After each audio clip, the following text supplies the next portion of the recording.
Active Investor here, bringing you another independent analysis. This time we're taking a look at ticker symbol GEVO. That's Gevo Incorporated. The chart we have today is a 5-minute chart. Each candlestick on this chart representing 5 minutes of trading. And we go back from the beginning of the day all the way to some of the after hours action, and Gevo killed it during the trading hours, but it absolutely is killing it after hours, currently still trading and currently still running. So let's take a look at some of this insane price movement.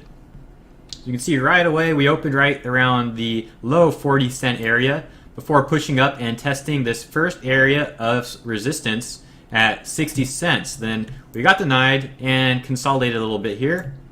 A lot of consolidation. Our moving averages converged, also agreeing with the consolidation. But right around here is when we broke up. You can see that 13-period fast moving average diverging from the other simple moving averages.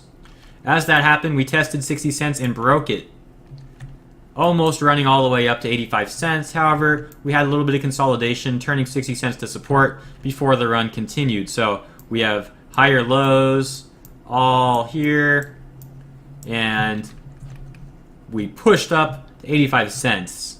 Very clean move to 85 cents. We had just a little pullback there and there, but 85 cents did break shortly after. It didn't take much. Next area of resistance, 94 cents. Tested it for a little bit, couldn't break it right away. Took about 20 minutes, but we did break above the 94-cent area. The next area of resistance, $1.04. We broke above that, and we are now creating new highs for the day. And Gevo hasn't seen this kind of price range in a while, so that's the final area of support or resistance that I have. We'll just call it a pivot point to make it easy. Final pivot point I have right now, $1.04. There's no telling where this thing might end up. You can go back and look at historical data. But the last time Gevo was trading around this area was all the way back in November of 2015. So you could say it is gapping up, and really there's a gap up potential all the way to about $1.20, which isn't too far off from where it's trading now.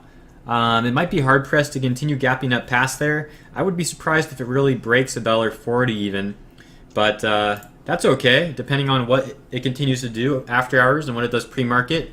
If it does consolidate down a little bit, that'll give us potential to play it off a bounce. The areas to take a look at for a bounce play, of course, are going to be the same pivot points that we have here. Just to go over them again, $1.04, 94 cents, 85 cents, 60 cents. If it consolidates down, look for a bounce off either of those pivot points, then play it up to the next channel. And I would recommend selling there and looking to buy again, but depending on your trading strategy, you might have a higher tolerance for risk than I do. You might want to hold it into the next channel. So those are all the potential bounce plays for Gevo. Final price target right around $1.40. I'd be surprised if it really runs any further than that. But of course, things can change fast in the markets, and a lot of those price targets will depend on what Gevo does pre-market in the morning. The reason I'm saying $1.40 is the final price target for now is because that completes the gap up. It really does. Now, the whole stock was trending down for quite a while, but if it hits $1.40, the gap up's pretty much complete.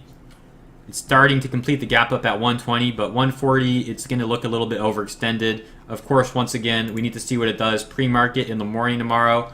It might, for all I know, hit $1.40 in the pre-market and keep going. So we'll see what it does, but I'm hoping it kind of does dip down a little bit to give us that potential bounce play. That's a much safer play than chasing a stock that's running like that. Even though the momentum plays are good, they do, of course, usually, not always, have a higher degree of risk. So those are my recommendations for playing Gevo. Of course, I can't tell you where to buy or sell, but I can tell you, in my opinion, the areas I'd be looking at for a trade here, and those are them. I hope this video helped you out. If you have any questions, please leave a comment below. Be happy to take a look, and I will catch you in the next analysis. Have a good one.